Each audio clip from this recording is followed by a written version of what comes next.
What's up? Welcome back into Field of 68, presented by BetMGM. Last segment of the show here, we're going to preview the upcoming weekend. Norm Roberts, Randolph Childress, myself, Dallin Cuff. I'll start with Friday night, 10 o'clock Eastern tip. You can see it on Peacock. Number 5, Arizona taking on UCLA. Coach, we'll go to you first. When you look at this matchup, obviously Coa Pete in Arizona, as you already said, had one of the wins of the year over Florida. That freshman had an outstanding performance. Mick Cronin's had some – Mick Cronin, I shouldn't say has been really pleased with the Bruins, but he's not usually pleased, but hasn't been particularly pleased with their performances early in the year.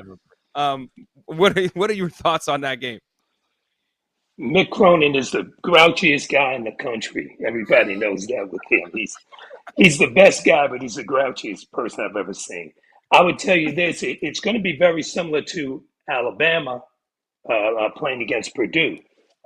Different styles of play. UCLA plays at a slower pace. They're going to be more physical. Now they've got great guard play with Donovan Dent. He can really get in the lane. He can score. He can create for others. I think it's going to be a big key is going to be front lines, how they play against each other, because Arizona's got a great front line with Coa Pete and Krivas and that size they have there, and UCLA has a very good front line there too. So it's going to be a game where if Arizona can get up and down and play fast, I think they've got the advantage in the game.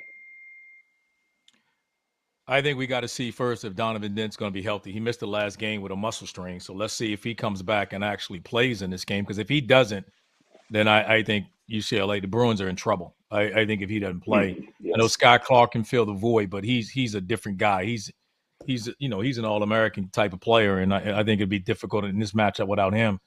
Jaden Bradley's playing so well at that position as well, so I hope he's healthy because I want to see that matchup. And with him, it's like Bradley made his reputation early in his career as a really good defender, and he is. Now he's scoring, and he's scoring at an efficient level. How well can he play at both ends of the floor? It's going to be how well this Arizona team is. But I think you're right. It's a contrast of styles, just like the game we just watched. Arizona wants to get up and down, and the Bruins are going to need to control tempo and pace. And having a guy like Donovan Dent healthy will go a long way. And I hadn't heard anything whether he's playing or, is he healthy enough or not yet.